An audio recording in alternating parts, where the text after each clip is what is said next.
एक मध्य प्रदेश संयुक्त महाराष्ट्राच्या त्या मध्य प्रदेश ज्यावेळी सीपीएन बेरारमध्ये सुद्धा 1953 मध्ये ते स्वास्थ्य मंत्री होते। मला अभिमान आहे की मी सगळ्यांना आवाहन करतोय की या कार्यक्रमाला आलं पाहिजे। एका मुख्यमंत्री पदापर्यंत पोहोचलेल्या वारांच्या कार्यक्रमाला दुसऱ्या वारांनी येऊ नये याचं शल्य नक्की राहील। म्हणून सुधीर भाऊंनी सुद्धा यावं आणि मी तर जाणारच आहे आणि विदर्भाचेच असलेले मुख्यमंत्री त्या कार्यक्रमाच्या उद्घाटनाला असणार आहेत याचा नक्की आनंद आहे।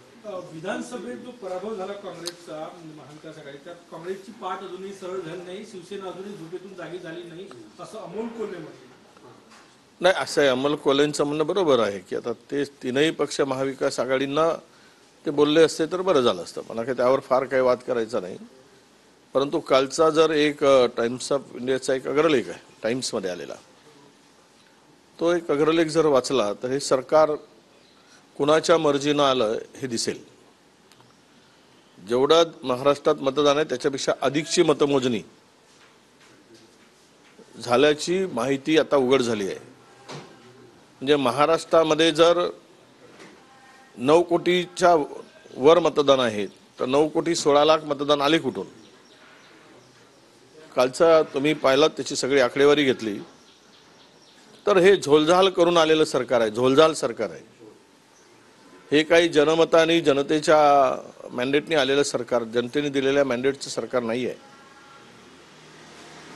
या सरकारने तर मुनगंटीवारांनी चंद्रपुरातल्या कार्यक्रमाला यावं असं वडेट्टीवारांनी यावेळी म्हटलेलं आहे। मुनगंटीवार हे चंद्रपुरातल्या कार्यक्रमाला आले नव्हते, शिवाय चंद्रपुरात मानपानावरून हे नाराजी नाट्य रंगण्याची आता शक्यता आहे। मारुतराव कन्नमवार यांच्या जयंतीनिमित्त चंद्रपुरात कार्यक्रम होता आणि त्याचवेळी वडेट्टीवार बोलत होते। मुख्यमंत्र्यांनी सुद्धा या कार्यक्रमाला उपस्थित राहावं असं त्यांनी म्हटलं।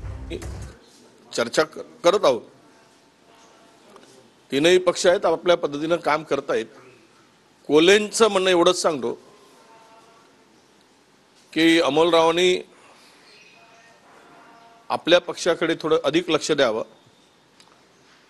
आणि आम्हाला सल्ला जरा थोडा कमी द्यावा।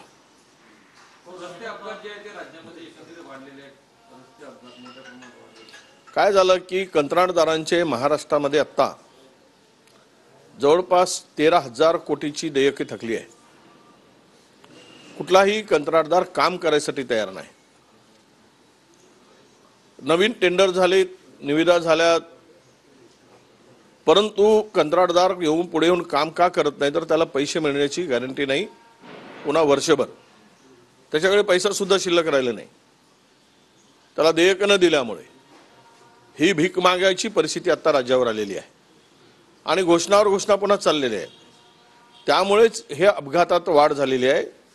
रस्ते फार अत्यंत निकृष्ट आणि झाले, म्हणजे अवस्था वाईट आहे आणि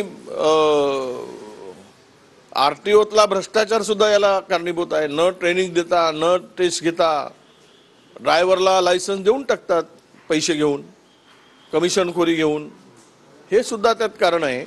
पण रस्ते अपघात ही नक्कीच चिंतनीय बाब आहे, ज्या पद्धतीनं महाराष्ट्रातील अपघातामध्ये वाढ झाली आहे। नागपुरात जे रेशनचं धान्य वितरित करतात त्याच कंपनीला पुन्हा एक्सटेन्शन देण्याचा घाट घातला जातोय, ज्यांच्या तक्रारी करण्यात आल्या। धनंजय मुंडेकडे ते खातं आहे, गणेश कुरियर। बापरे, तर हा महाभाग आहे, तो गंभीर तक्रारी होत्या त्याच्या संदर्भात। आता तो नागपूर